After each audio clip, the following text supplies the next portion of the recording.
Live from London, it's Plank of the Week with Mike Graham. Good evening and welcome to Plank of the Week. I'm Mike Graham and this, of course, is talkTV. And this is the one place you come to when you want to be judged because, of course, you don't have to do any judging. We do it all for you. We've got a fantastic panel for you. There's been an awful lot of plankery this week. We're going to kick things off with Sam Dowler. Reem Ibrahim is here as well. Howard Cox is here and Georgie Frost too. Welcome. Sam, why don't you kick us off? Who have you got?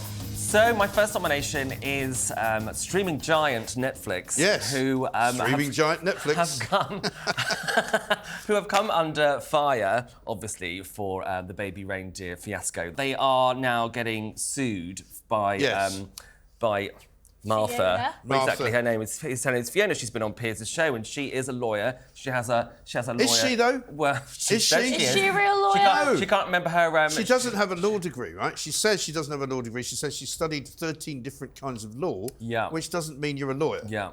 I mean, I did A-level law. Doesn't make me a lawyer. Well, but she has a boy. She said on Piers' show that she's got a 5-year boyfriend who is also a lawyer. Yes. So who knows if that's true? Well, Netflix need to be quaking in their boots, is what I say.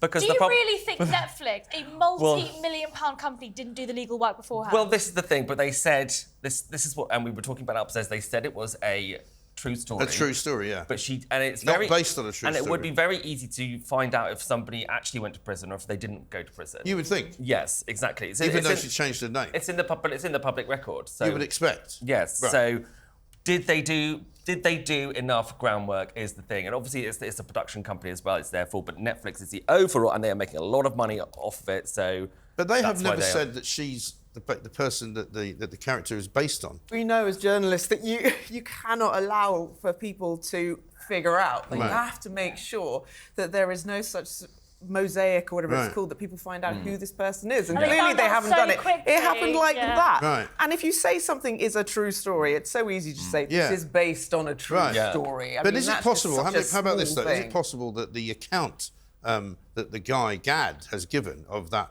whatever the situation was that the two of them were in, is also slightly exaggerated? And that maybe he said that she went to prison and that was actually embellished. Would it have to be for dramatic... But he has said that he added that in for dramatic purposes. So he's saying that therefore, surely the onus is on Netflix for saying it was a true story, not inspired by... That's probably true, but I mean, Richard Gad, in his interview in This Morning, he effectively was pretending that this was a real... That these was a real account of events. This is effectively a documentary in many respects. But this is the trouble, because they've sort of done the same thing with The Crown, haven't they? I mean, they haven't really made out that The Crown has got things in it that are made up, but when it actually does. Well, let's have a look anyway at the real Martha, who's not called Martha, talking to Piers Morgan. So all of this would come out in a court case? In disclosure, yes. And you're prepared to do that? Yes. Because I didn't write him the emails. Who do you think did? I have no idea. I think he probably made them up himself. I've no idea.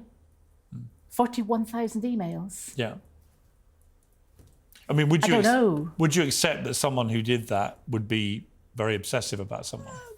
Yes. I mean, that's a lot of emails.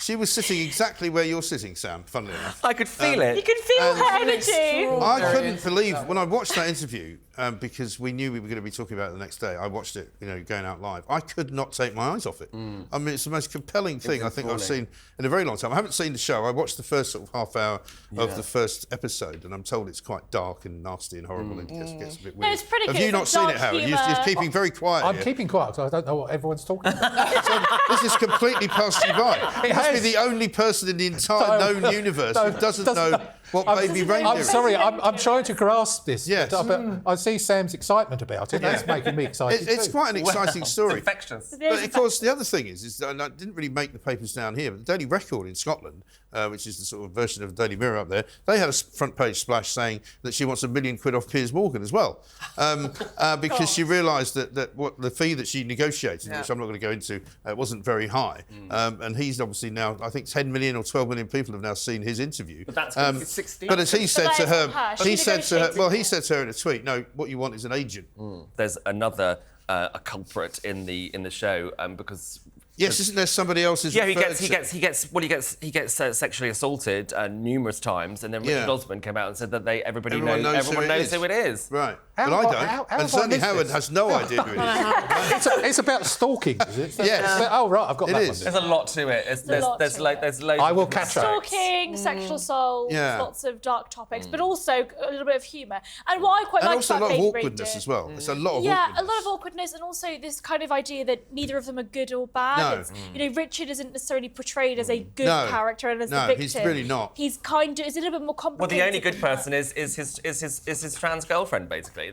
She's the knight. She's like the heart. Knight in shining armour. She's the heart and soul What do you think, of the Howard? whole show. Well, is it sucking you in? I mean, do you want to watch it now? I want to watch it because I've been standing for London Mayor, as you might have noticed, and I haven't looked into this. Have you been banned from watching Netflix? Yes, I think so. Is that part I of haven't the stopped, but I will go back and watch it, especially on your recommendation. Well, there we go. Well, there we are. So Netflix is a pretty good. It's a pretty good start, I must say. Reem, what's your nomination? Yes, so I'm nominating Eurovision. Oh, this is good. Yeah. Yes, and look, I mean, what a mess that entire situation was. But I think that absolute just purely, car crash. first of all, talking about the UK's nomination, we saw 5 effectively half-naked men. Ollie Alexander, who also can't sing. But let's forget about the singing for a second. I know it's a song contest, but forget about the singing. 5 half-naked men representing the UK. I mean, incredibly sexual acts in a bathroom. Yeah. I just think, look, I am proud to be British. I was not proud of Britain. At that time, I mean, it's just... You missed this one, Howard. Well, rest in peace, Terry Wogan. That's what I'm saying. If someone were to show me this and go, "What do you think this is for?" I would go, "Oh, is this for Eurovision?" Do you know what I mean? It's so obviously or like a pop video or something like that. It's obvious. You're right. Or a Calvin Klein ad. I'm not a fan. But okay, so we'll put that to one side, the sexual nature of it.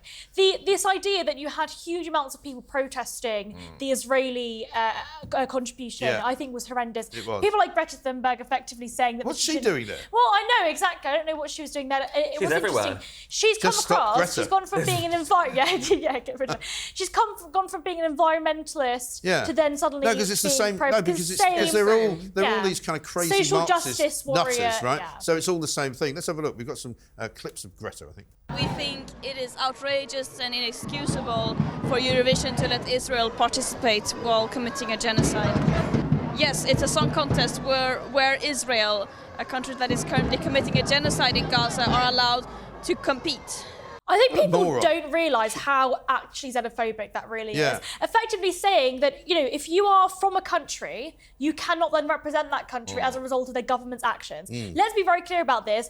Just because you are Jewish doesn't mean that you are then a representative of the Israeli government's actions. Although she is a representative of Israel, I mean, because she is representative in the some country, contest. not Which I'm necessarily not excusing what she's saying. And they banned Russia from performing. They have banned Russia from performing, but the question is, would you then have boycotted a song contest that had an Iranian performer or a Chinese performer? These questions about whether or not those people that are literally just there to represent their country are actually representative of the government. They're right. They're not, you So can then argue until the Eurovision cows come home. Sorry, Eurovision then were right to have the Israeli contestant, right? Absolutely. So actually, it's not Eurovision that should be Plank of the Week. It is... I guess Greta Thunberg. Well, yes. I think the UK. But I think the overarching Georgia umbrella, says you've lost us. The overarching umbrella. Yes, well, I think Eurovision as a whole was a complete and utter mess. That's why. In addition, Can someone tell me actually who won?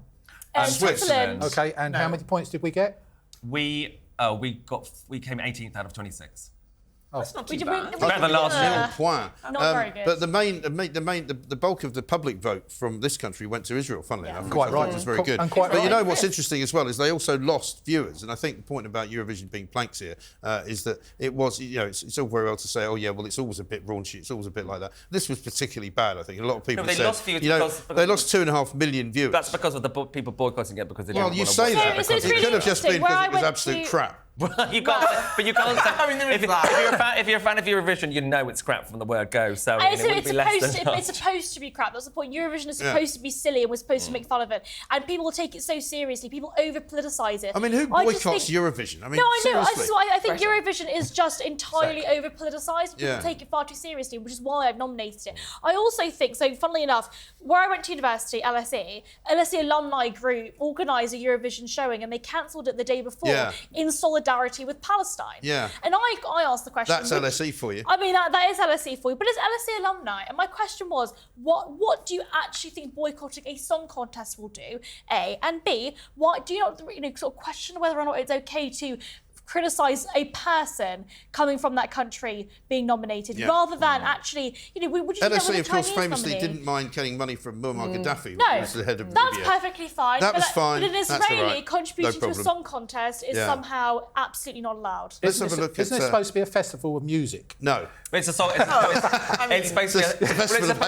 It's supposed to be a song contest, and this is why I do agree with you, Reem, that it was a mess because there were people getting thrown out backstage, like there was infighting. Yeah, exactly. The whole thing was backstage. ridiculous. Yeah, exactly. The whole thing was ridiculous. Let's have a look at Greta getting arrested. Is this related, or is it a different time? No, I think this is the same scenario. Well, she's wearing the same scarf. Yeah. I mean, she gets arrested everywhere she goes now. This is sort of her. It's like her sort of swan song. At the end of the whatever it is that she's protesting against, she gets arrested at the end as a finale. Yeah, marched off as a She got there by finale. private jet as well, no doubt. Probably, yeah, absolutely right. Or one of those electric boats. Yes, her electric boat went straight into the harbour. Yeah, I don't know. very nice. Except What a mess Eurovision was. it was absolutely awful. And I mean, a lot of people have been saying, they're going to have to change the way they do it because they can't be doing this every year. It's just crazy. But then again, but it is to do with. I mean, there's obviously. I mean, the Russia, also, how stupid are these people? The real reason that Israel shouldn't be in it is because they're not actually in Europe. Yeah.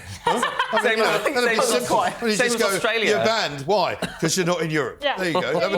That would have been go. the easy way to go. Howard, I'm afraid I have to say, it's been a long time since we had Sadiq Khan nominated, so I'm very glad to have you back.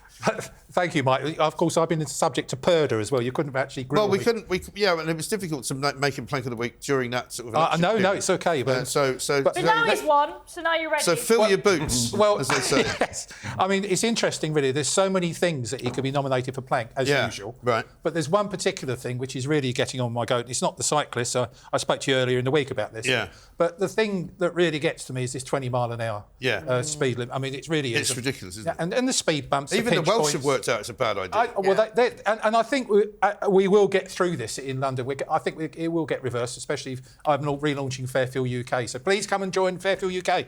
But the thing that gets me is that the buses, these wonderful buses of ours, have been told to drive at 20 mile an hour. They never get to that anyway, really. But the point is, it's impacting on their timetables. Yeah. And as a result, they're late. Well, as are the traffic jams that they're getting stuck in because of all the low traffic Yeah, neighbourhoods. but the bus drivers are trying to keep up to their timetable, and therefore they're causing more accidents. Right. And so the 20 mile an hour is actually, it's been put in there to save people's lives and to stop fatalities and stop people being hurt. And guess what? 20 mile an hour, and I've always said this. Unintended consequences of government action. Yeah. I mean, this is a I don't think it is time. unintended, see. I think it's very much intended. I think they know exactly what they're doing. Like, for example, a roundabout that we're going to be talking about later on the show. They've actually said that the lights have been, timed so that car drivers will sit longer at a red light because they want to encourage people not to drive. They've actually admitted that. No.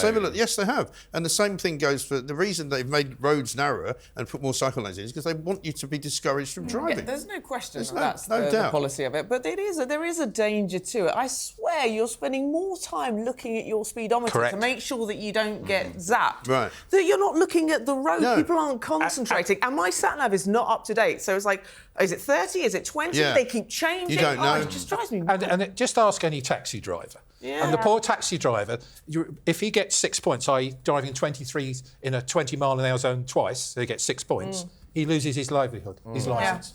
How can that be right? His whole job and his whole life, yeah, exactly. And no, Sadiq Khan is, he's got it wrong yet again. And what we need to do is actually all come together and actually make the roads less congested. And the only way you can make them less congested is get rid of cyclists, cycle lanes, speed bumps, Or get pinch more, points. get more people, Public transport needs to run on time and be better. Public transport. But to be fair, public transport... The buses All right, I'm going to ask you to not talk over each other, Sorry, otherwise there'll be a problem. So stop talking when somebody else is talking. The point about the buses, though, is that the buses would run better if there was more ease of congestion. But that's the problem because it's impossible. But the public transport in London is better than probably anywhere else in the country. You know, so loads of people It's also do about use 3 public times transport. the price, though, of everywhere else. Oh yeah, but the problem is that so many people now live in London trying to get around. Yeah. You know, it's overburdened Supply with and people. demand. There's such high demand for public transport in London. Of course, prices are going to be more expensive. I think what's interesting about this is, you know, I don't necessarily think that cyclists are the real problem for congestion. I think the reason why we have such high levels of congestion is because there are so many cars on the road at the same too many time. cars, perhaps. I don't think it's cyclists, but I do think what's interesting is the fact that we're not talking about whether or not we should then be improving public transport, getting more people, you know, out, not necessarily just in London, but elsewhere. You know, if people are driving constantly, actually things will be much more efficient and, okay, again, better for the environment. But the thing is, people drive because they have to. Nobody drives in London because they want to, really, because it's expensive and it's bloody annoying. One other thing, right? I'm told that Sadiq Khan met the Pope this week. Is that right? He went to the Vatican to talk about. What did he go there for?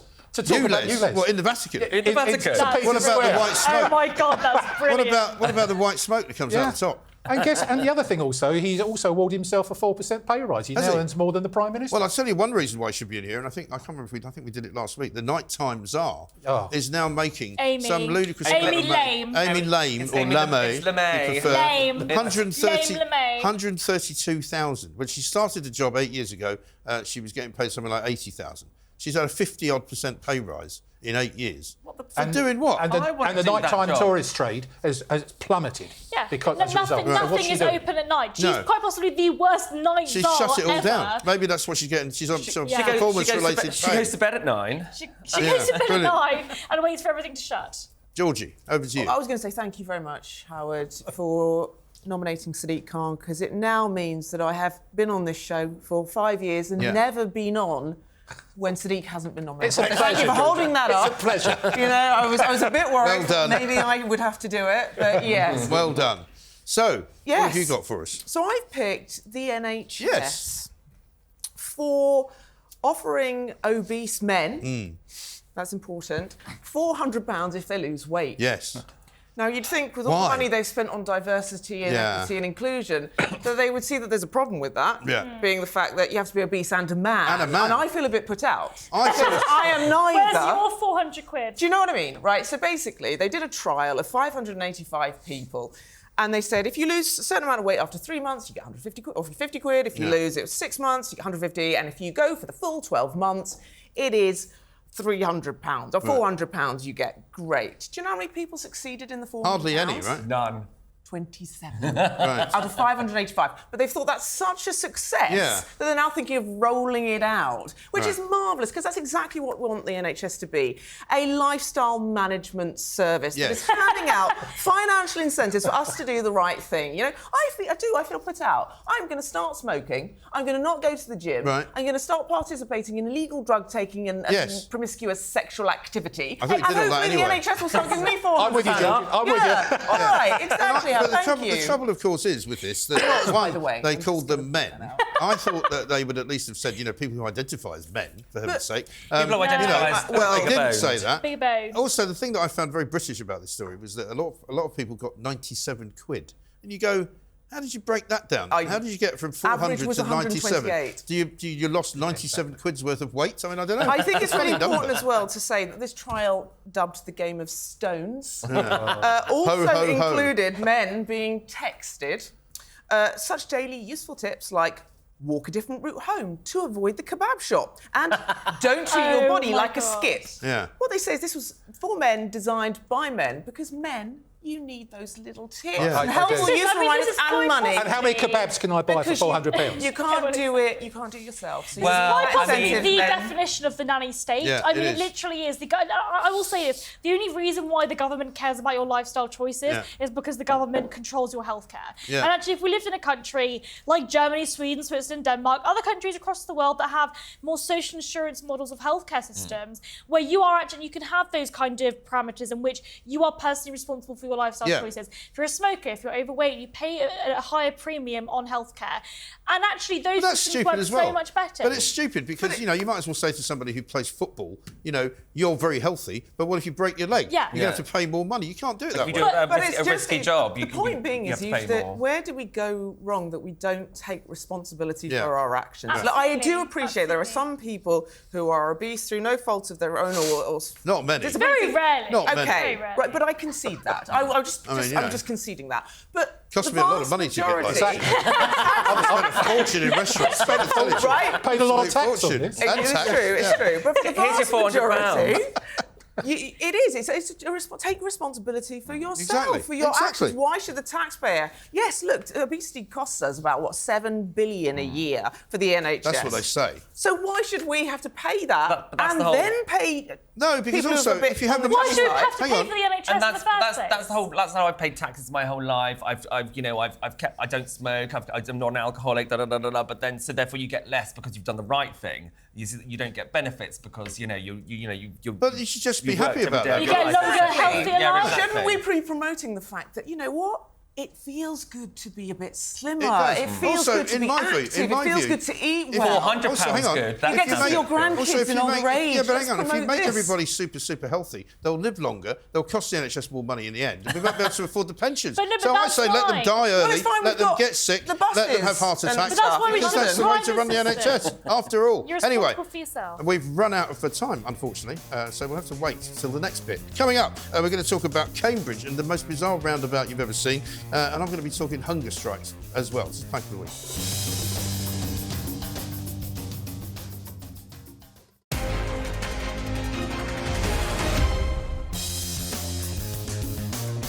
Welcome back to Plank of the Week. We've already got 4 very good nominations already. I think the winner may come from one of those, but I'm going to go with my first nomination, and we're going to go back to the old, anti-Israeli demonstrations that have been going on, not just in the United States of America, here, and I'm sure in lots of other parts of the world as well. This is for Princeton University, which is, of course, a very famous Ivy League place. Very nice. Settled in New Jersey, just north of Philadelphia. I used to have a friend who had a house down there. It's a lovely part of the world, but the kids who go there, like Harvard, like Columbia, like UCLA, are paying something like $100,000 a year for the privilege, right?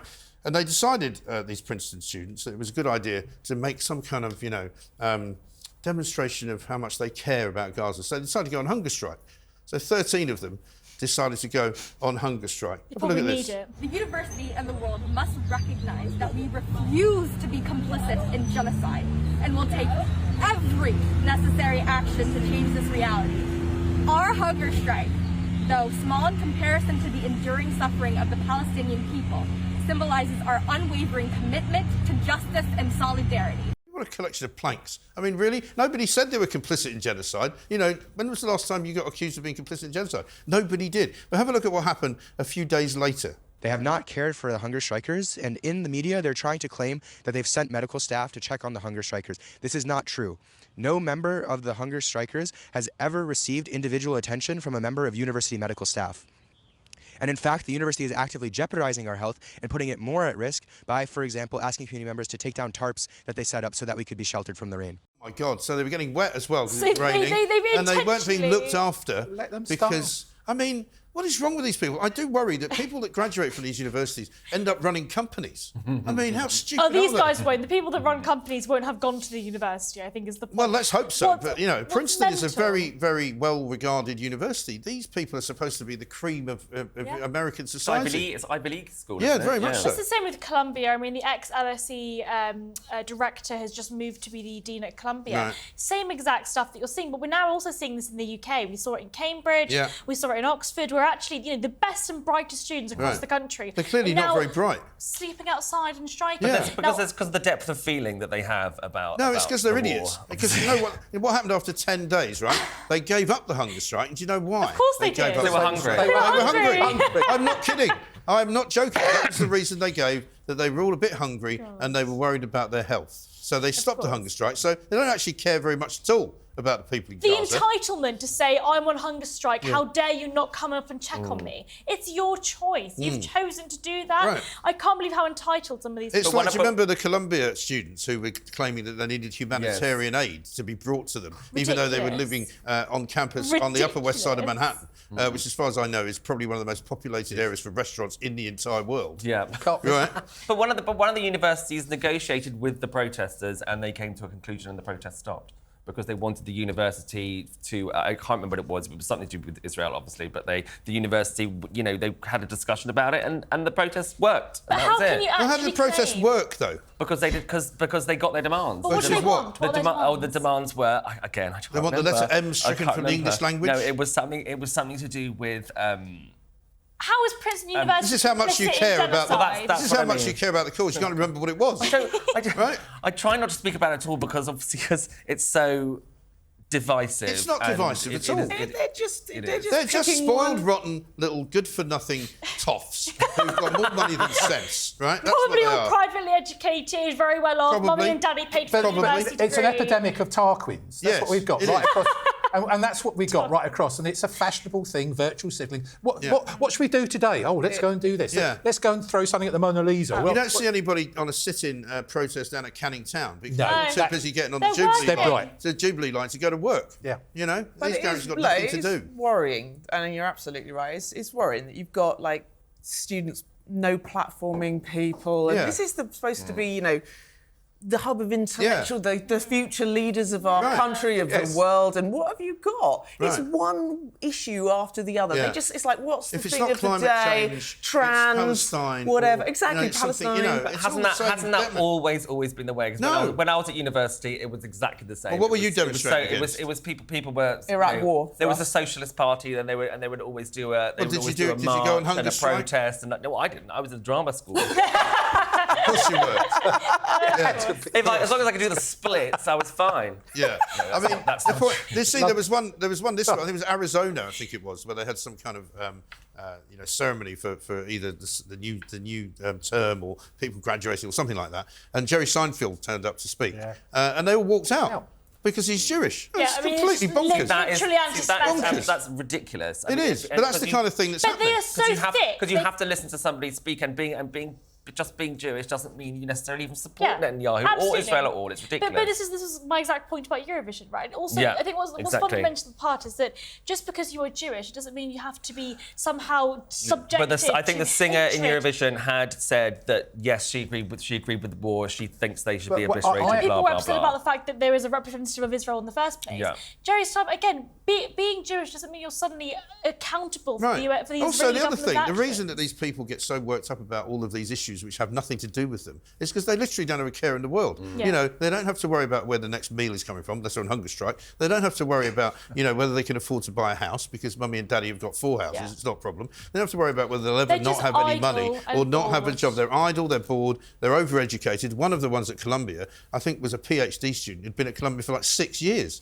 And it's like, well, go are out you and get a doing proper for 6 job, years? do Yeah. something. Permanent student. Yeah, I mean, that's the problem. So, anyway, Sam, over to you. So, my second nomination is the very recent sex education guidelines that have come out. They're just guidelines, and there's going to go into consultation for another 9 weeks, and it is basically just more Tory political posturing. So they're saying that they won't no sex education for kids under 9. Right. Isn't that sensible, though? Which they don't get that anyway. In this day and age, it's probably a good idea to say you can't do it because there'll be people who think you should do it. It's dog whistles to get a few more cheap votes for the Tories in their dying Well, it's days not working, in is power. it? No. So, it's not in fact, you might. I don't think that's the motivation at all, because it's also wrapped up into an entire sort of look at the way that gender is spoken about in schools and the way that gender is taught in schools, and I think that's part of it. And so, this is only a very small part. I mean, I take your point if it's not happening anywhere, but I'm not certain that you know for sure that it's not happening somewhere. It might be. There was the teachers.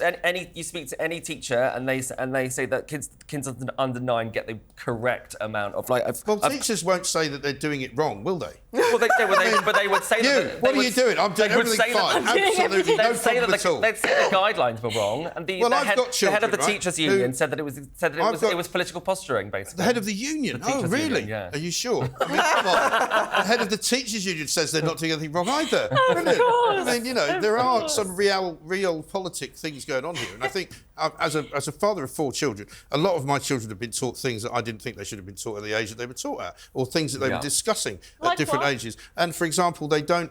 Nowadays, very, very popular situation is that you don't, as a parent, you don't get told what the curriculum is, you don't get told what your children are going to be taught, and you only find out, in fact, a lot of parents only found out, we know this because it's been written about and talked about the COVID inquiry, you didn't find out what sort of work even your kids were being given to do until lockdown, because suddenly they were being asked to do it at home. Parents were sort of horrified going, what the hell is all this? You know, and things which I just think are probably age requirements are needed to sort of be put in there. And I think some teachers and some schools do it well and some don't. And I don't think there's anything wrong with then saying to them, therefore, under the age of 9, don't teach sex education. Well, I'm just as I said, it's not sex education. They're trying to make a problem that isn't there. I don't think that's true. In order to scare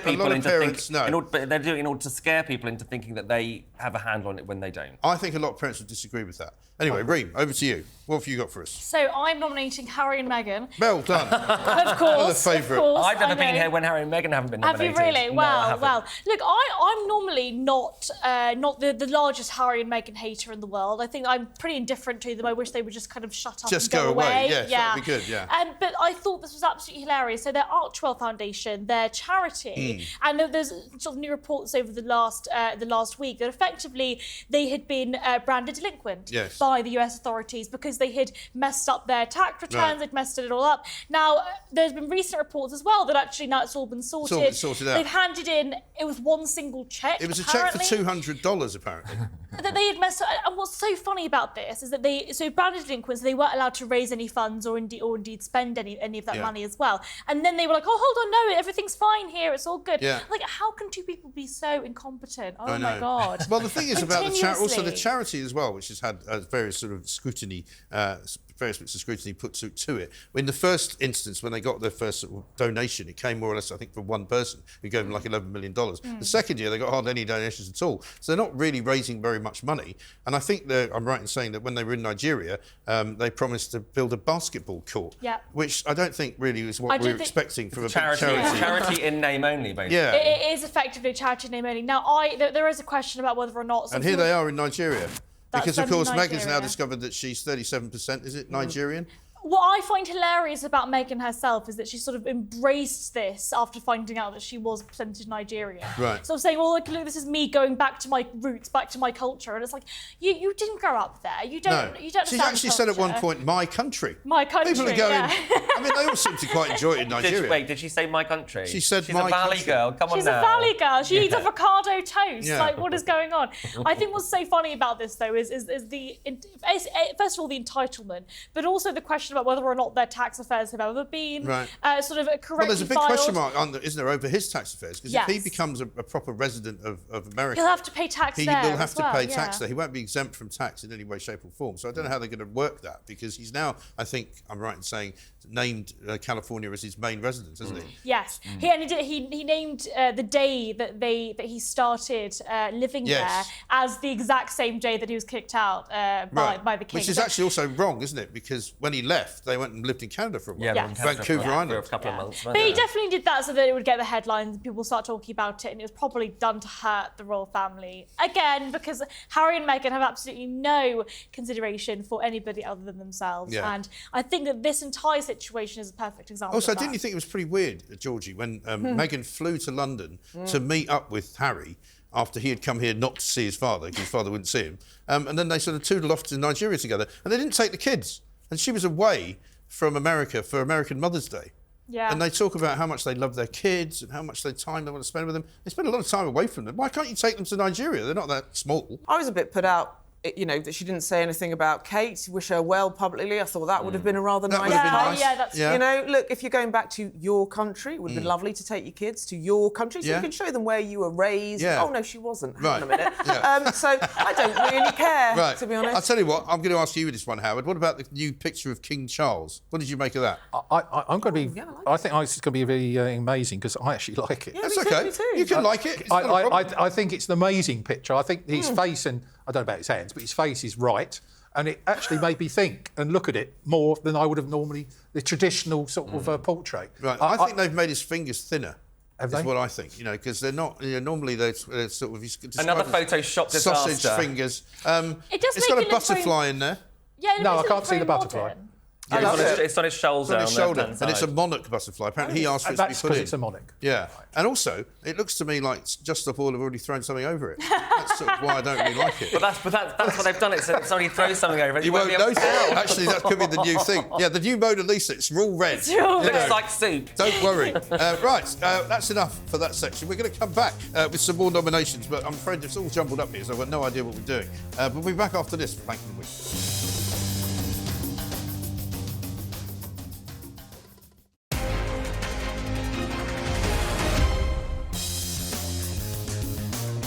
Welcome back to Plank of the Week. We are more than halfway through now, I'm delighted to say. And Howard Cox, it is now your turn. It's one of the more bizarre stories of the week. I couldn't quite believe it when I saw it.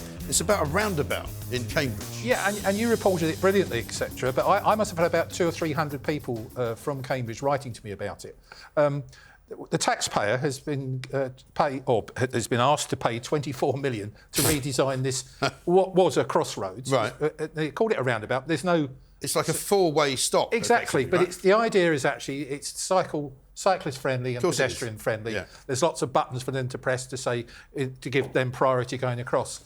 But the effect of it actually is, in terms of what's happened for this 24 million spent, is actually there's been more crashes, problems. Because it's really complicated. And because it's so complicated, Yeah. guess what they've done?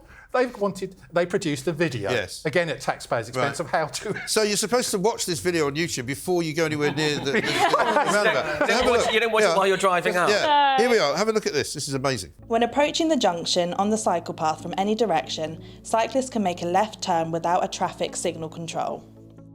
To travel straight across the junction or make a right turn, cyclists must wait for the green cycle light and then follow the clockwise circular route around the junction using the clearly segregated cycle lane. The traffic signals have been set up to provide enough time for cyclists to make a full right turn manoeuvre around the junction in one continuous movement. I mean, you just wouldn't know where to go, would you? What's so worrying about this at the moment is that they're going to be rolling this out right across the country. Yeah. It's more great. money. No, seriously, it is. I've seen I look this forward one. to them doing that outside the Rotherhithe Tunnel.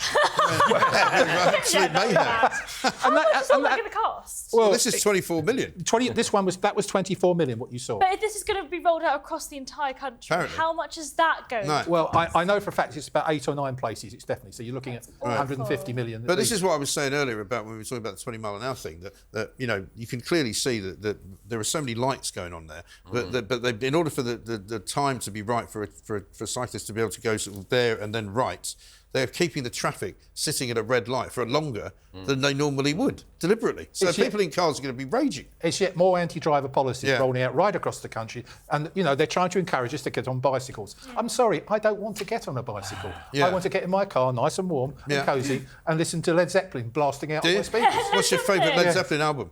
Yes, exactly. What is it? No, what is it? What's your favourite Led Zeppelin? It has to be 4. 4. Yeah. Right. Okay. Yeah. Rock and roll. Very good. Yeah. But I mean, this is the thing, isn't it? I mean, if you are a relative visitor to London, you'll be amazed now if you haven't been here for a while the number of cyclists there are when it's a nice day. Yeah. But when it isn't a nice day, there's not very many of them around. No. And so many people report in to me on my show in different parts of the country where they've built cycle lanes where not that many people use them. And quite often they're just completely empty. We had one in Wellingham City where there was a bridge and there was 2 lanes on both sides of cars. Right. They took 1 lane away on both sides for cyclists, and nobody ever used it. And the traffic was 10 times worse because of the 1 lane each for the traffic. But they're doing it everywhere, aren't they? They're doing it everywhere, and that's the thing. We must have cyclists identifiable, insured, and if they're caught out not using the cycle lane, they should be fined. Yeah. That's what they're there for. Yeah. I was pleased to see the instruction there that you plus wait for the green light if you're a cyclist, and you wait for that little green bike to come on. That's too much to remember. I mean, God almighty. I don't know how many cameras there are on that thing, but I bet there's a lot of cameras. Yeah. And guess who the cameras are focused on? Drivers. Right. Well, also that bit in the middle where there's 2 kind of arrows, one pointing coming that up. way, one pointing that way. Are you allowed to sit there Or are you going to get a fine if you sit there? No idea. We must watch the video again. It's so you're going to watch it all over again. It's so complicated. It's more confusing, isn't it? How expensive it's going to be. It is slightly better than the. I don't know if you've ever been near Hemel Hempstead, where they have the magic roundabout, which is I think it's 8 mini roundabouts round a big roundabout. Oh, I've heard about that. So you've got to go. You've got to go that way. Yeah. Oh my! I've done that, and it's terrifying.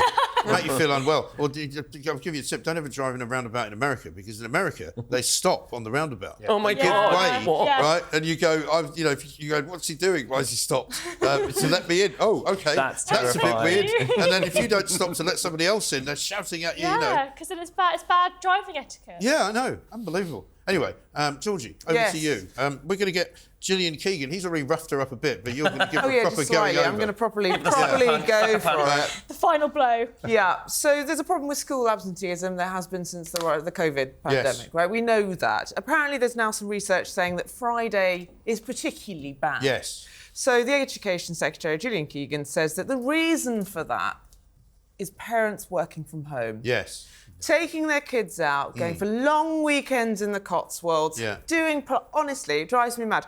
Is it not that then? Look, I don't know. But look, I don't know. I don't have kids, but I have a puppy. Right? See you? There's a point. Does he go to school? Does he go to school on a Friday? Not on a Friday, no. But it's hard enough for me dealing with a puppy. I cannot imagine what it must be like working from home for parents who have to deal with kids. This is particularly primary school kids. You know, it's so galling to hear politicians say about blaming parents for this, honestly, it's so difficult working from home when you've got kids.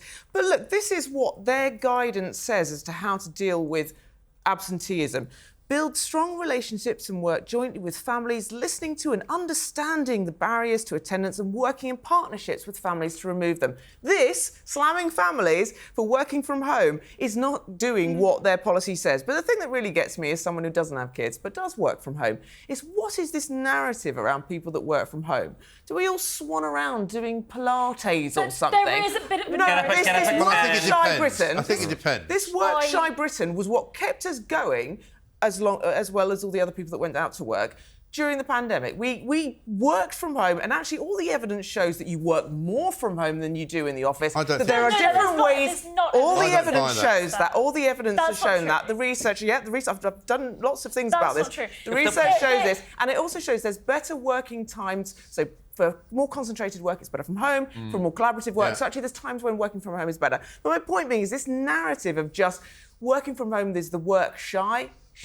Well, I think the problem is that for a lot of people, you can't work from home. And so what's been created is a sort of two-tier society where you've got people who have to go to work because they work in a shop, or people that have to go to work because they drive a train or because they drive a bus, that kind of thing. And they tend to be working class people who are going to have to go to work. They can't work from home. And I guarantee the vast majority of kids, and I don't know the facts here, but I imagine it's not parents taking them out of school to go on holiday. I don't think so. The vast majority of absenteeism will not be that. We just had some research a couple of months ago saying 1 in 9 kids is registered as disabled or identifies as disabled. Lots of that's due to mental health issues as a result of government policies during the COVID pandemic that kept kids out of school. So why don't you start addressing those rather than slamming parents and slamming people who are working from home? Well, I wonder as well whether people are not turning up for school on a Friday because maybe some of the teachers don't bother going on a Friday. That could be it too, because, it's a very popular thing now not going to work on a Friday. We had a big story this week saying something like 67% of people in this country now would prefer a 4-day week, which of course would be hard luck to the old civil servants to say, I'll go on strike because they're being asked to do 3 days a week. So I was going to bring up this exact point, the fact that civil servants, now I have no problem with private people, private organisations going off and allowing their employees to work from home if they deem it most efficient. If it works for them, fine. And if it works for them, I have no problem with that. The problem is we currently have a bunch of pen pushers in government, in the civil service. They're doing absolutely nothing. There are really hilarious stories about Jacob Rees-Mogg as a minister going to the civil service and leaving a note on their desk and it not being seen for weeks because they haven't turned up for work. Exactly. It's outrageous. It is. And the fact that we are paying these pen pushers to effectively sit at home and do nothing. So I agree that I think some of the criticism for people working from home is unjustified, but a lot of it when it comes to people that we are paying with our hard-earned taxpayer money, I think is justified. Well, then that goes to the way that sort of the civil service is working and who you employ in there. But I would guarantee the private sector doesn't work that way. Yeah, but I still think that if you work from home, you might be more productive than you were at the office, but in that case, you weren't doing much at the office either, because it's quite distracting working from home. Distracting. And I know what you're saying. Have we not got a clip of somebody working from home, Chuck? Let's have a look. And what will it mean for the wider region? I think one of your children has just walked in. I mean, shifting sands in the region. Do you think relations with the North may change? I would be surprised if they do. And then the wife comes in, right? Exactly. It's hard to work from home with kids. That's obviously on a Friday, right? It's hard, exactly. That was on a Friday. That's proved my point. But respect to him for having a suit and tie then when he's working from home. I rest my suit and tie, waist up, but like under boxes and socks, waist down. Well, remember that there was a famous one when we had one of those press conferences at Downing Street, and the Guardian guy, I can't remember what his name was, got up to adjust his camera, and he wasn't wearing any trousers. and everyone was like, sorry? He had underwear on though. Oh yeah, luckily he had underwear on, but he was in his boxers, and even Boris Johnson kind of going. Anyway, coming next, the final nomination, and we're going for all the hits today because it's going to be a famous footballer who presents a show on the BBC. That's coming next on Plank of the Week.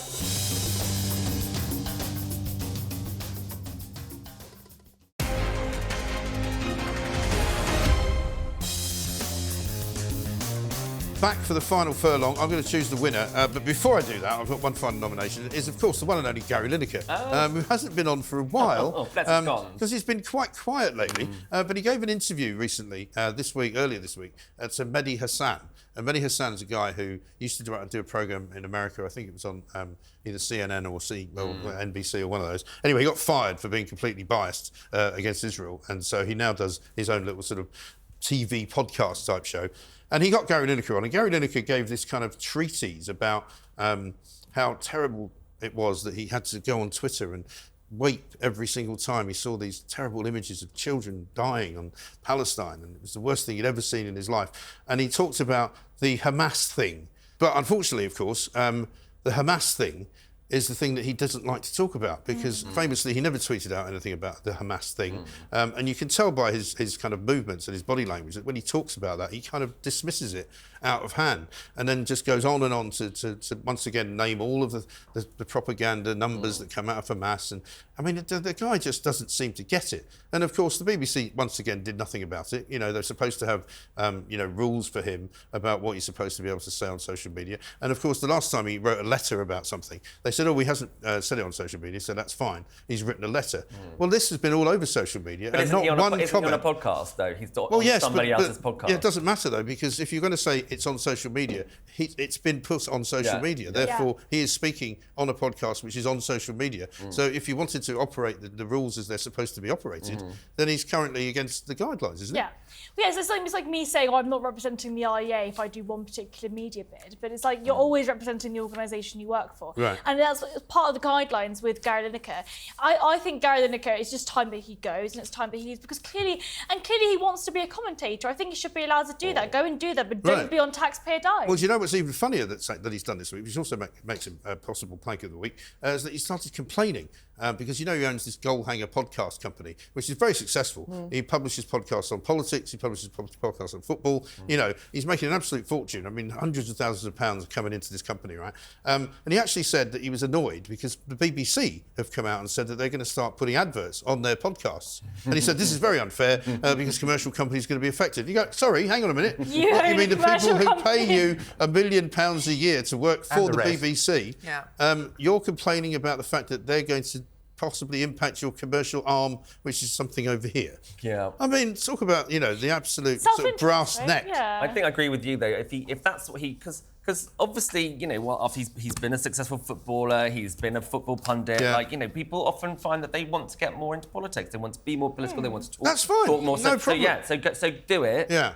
But then you have to take the consequences. Yeah. I think he talks a whole load of nonsense. But I think if he want, I will fight to the death your right to make an ass of yourself, right? So I believe in your right to fund what he does. But I believe fundamentally that if he wants to go and talk about these things and become indeed a political commentator, he should be allowed to do that. But he shouldn't be. But he should be getting paid £1 million BBC. by us. I think is the bottom line. Final word from you, Georgie. You don't care about him either. No, I do. He knows which side of his bread is buttered. You know, he knows where his money's coming from. So if he goes into politics, people say, well, why? You know, he's got this platform. He's largely from the BBC, and I just think, look, the BBC has completely lost its way. It should not be paying, just as a different argument, it shouldn't be paying millions of pounds to one person. There are plenty of great upcoming new talent that should be taking that position. Think of all of the great journalists and producers that are being paid pittance or have lost their jobs, especially with local radio stations. These are the things that the BBC should be focusing on, not spending all of their money on someone like Gary Lineker, who, look, he's a decent broadcaster. He's good at what he does, fine, right? That's great. But do it someplace else. Yeah, very true. No one's worth that much money. No, nobody is. Well, some people are, you know, but I mean, I'm not one of them, unfortunately. Now, it's my choice to choose Plank of the Week, and I'm going to give it, I think, to Eurovision, because Eurovision was the big story of the weekend, and I think it's absolutely true that they have somehow damaged their brand, despite, I take what you say seriously, and yes, they are supposed to be raunchy and mad and all that, but I think Plank of the Week for Eurovision, I'm going to turn this around. I've never won before. I think I've won. Well, there you go. There it is. And it made the noise as well. It's getting very rickety, this. Anyway, thank you very much to Sam, thanks to Reem, thanks to Georgie, thanks to Howard. We'll see you next week at the very same time. This is Plank of the Week.